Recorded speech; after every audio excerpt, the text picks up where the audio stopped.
Hi, I'm Ash2K, and this is the second video that I am making.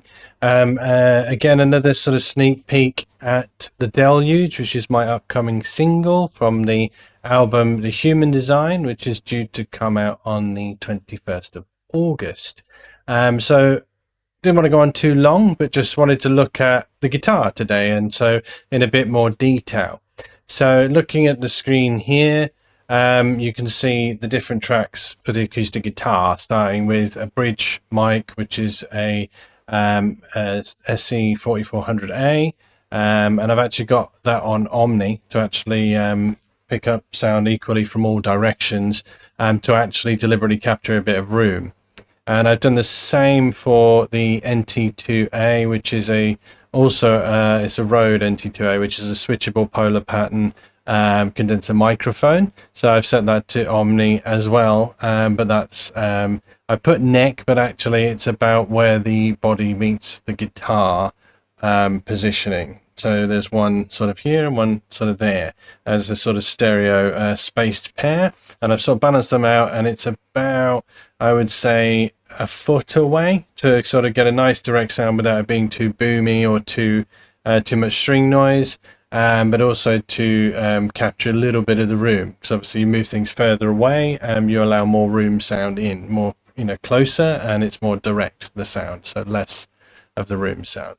And then I've got another couple of tracks you can see just over here for room left and room right. And what I've done here is actually hung up a curtain in front of me, probably about a couple of meters away from me. There's a big curtain, heavy draped curtain, that stops the sound bouncing around the room so much. But I put two mics, a spaced pair, acting like the ears, almost like a baffled Omni technique without the baffle, and they're actually just set to cardioid because they're cardioid microphones, but they're about my head height, standing behind the curtain. So it's giving a sort of other room kind of sound slightly, where it restricts the direct sound of the guitar going straight to the mics, and instead it is capturing a little bit going around, and it's just behind it. So I've experimented a little bit with that sort of room sound to almost create a slightly different room, or like it's a next room sound on the room mics. So if I just play it here, hopefully you can hear it all right.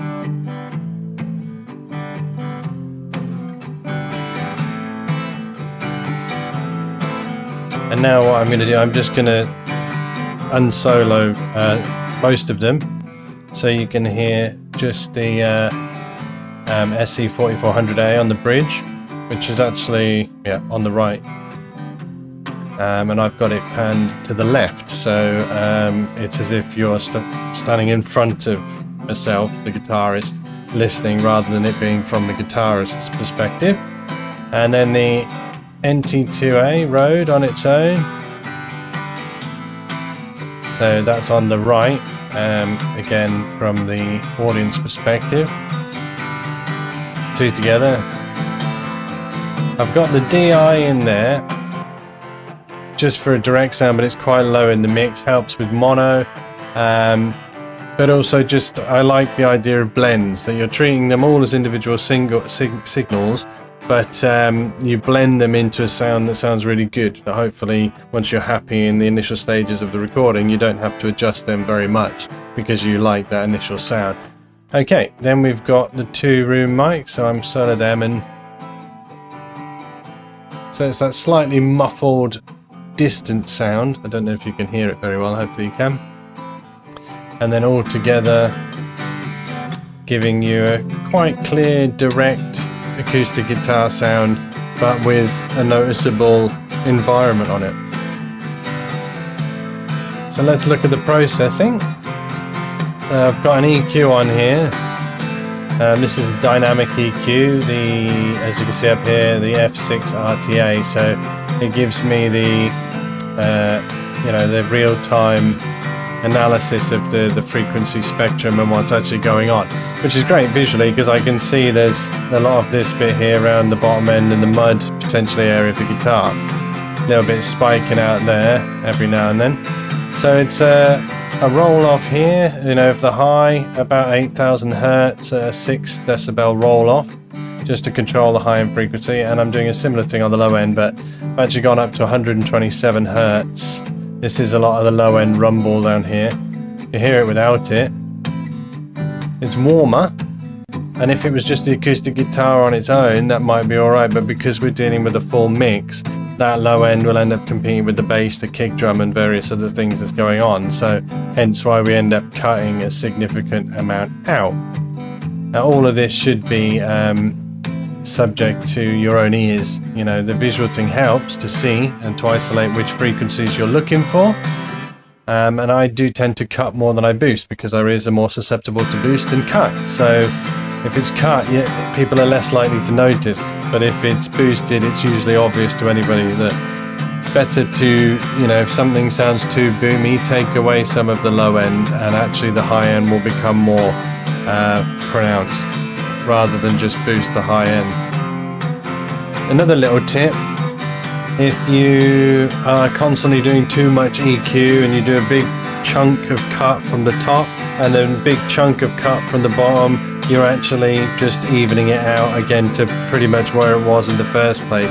So if you're doing too much EQing, start again. Keep it very simple. Accept the sound as it is, and don't try and turn it into something that it isn't. If you don't like it, or there's something there that you can't get rid of, then record it again in a different way, or maybe play around with those blends until you get a happier initial sound.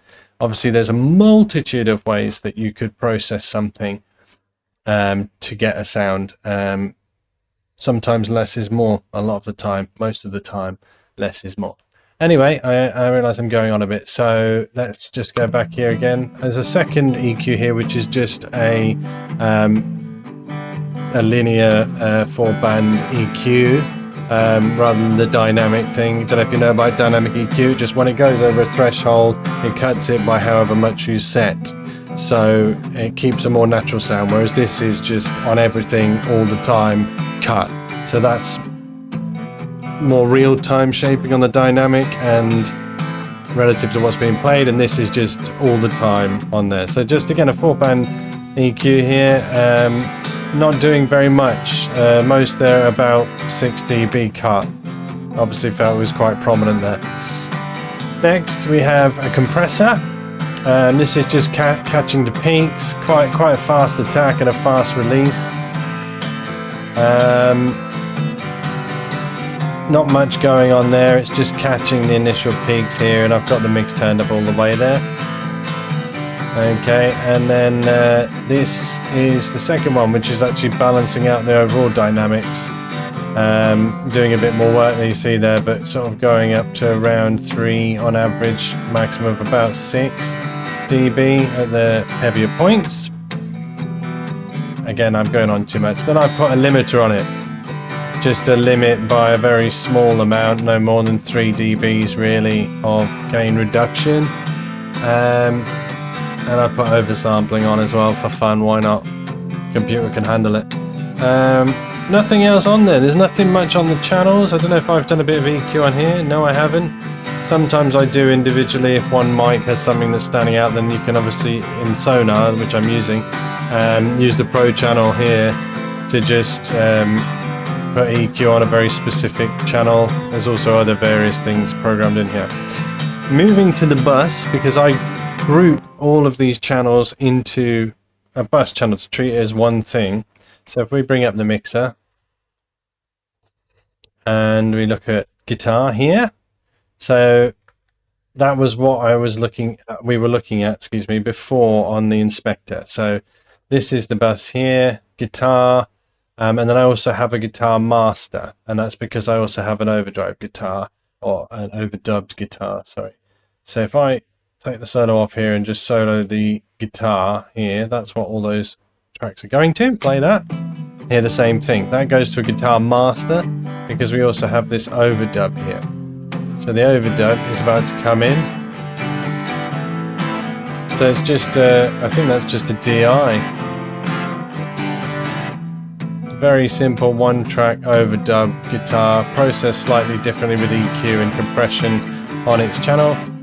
and overall I've EQ'd the master guitar channel, and I've put a limiter on that as well, to cap the top but boost it slightly. Okay, and then you can see there's just sent to the reverb channel, which you're actually hearing at the moment. So if I mute, that's a dry guitar.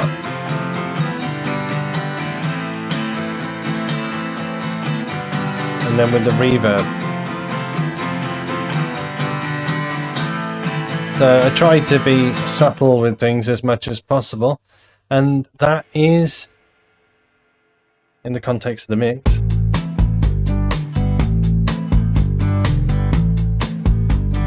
Other guitars, we got is the lead,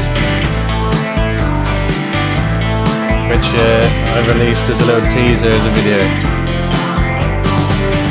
Well, I'm going to stop it there because I want to build anticipation.